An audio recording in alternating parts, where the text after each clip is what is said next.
भारत के उच्चतम न्यायालय का उद्घाटन किस तिथि को हुआ था? 26 जनवरी 1950, 27 जनवरी 1950, 28 जनवरी 1950 या 29 जनवरी 1950? तो भारत के सर्वोच्च न्यायालय की स्थापना तो 26 जनवरी 1950 को हो गई थी, लेकिन इसका विधिवत उद्घाटन 28 जनवरी 1950 को किया गया था। तो प्रश्न में पूछा गया है उद्घाटन, तो सही उत्तर है 28 जनवरी 1950, ऑप्शन सी। इसकी स्थापना संविधान के अनुसार की गई है। अगला प्रश्न है, भारत के सर्वोच्च न्यायालय की स्थापना हुई थी 1950 में संसद के अधिनियम द्वारा, भारतीय स्वाधीनता अधिनियम 1947 के अधीन या भारत सरकार अधिनियम 1953 के अधीन या भारतीय संविधान के द्वारा? तो भारत के सर्वोच्च न्यायालय की जो स्थापना की गई थी भारतीय संविधान के द्वारा की गई थी। सही उत्तर है ऑप्शन डी। भारतीय संविधान के अनुच्छेद 124 के आधार पर भारत में एक सर्वोच्च न्यायालय की स्थापना की गई थी।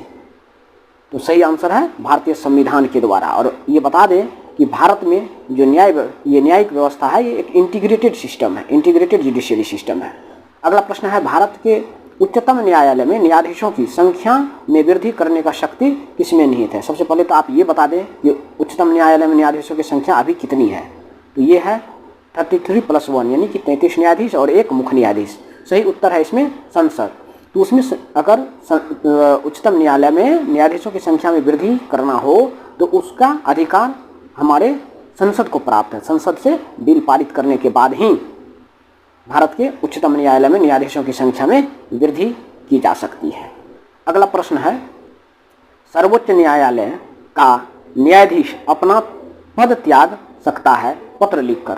कहने का अर्थ है कि सर्वोच्च न्यायालय के न्यायाधीश को अगर अपना रेजिग्नेशन देना हो, पद त्याग करना हो, तो वो किसे लिखेगा?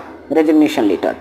तो वो जिन्हें पद त्याग करना है तो उनको भारत के राष्ट्रपति को संबोधित करते हुए अपना त्याग पत्र लिखना होगा।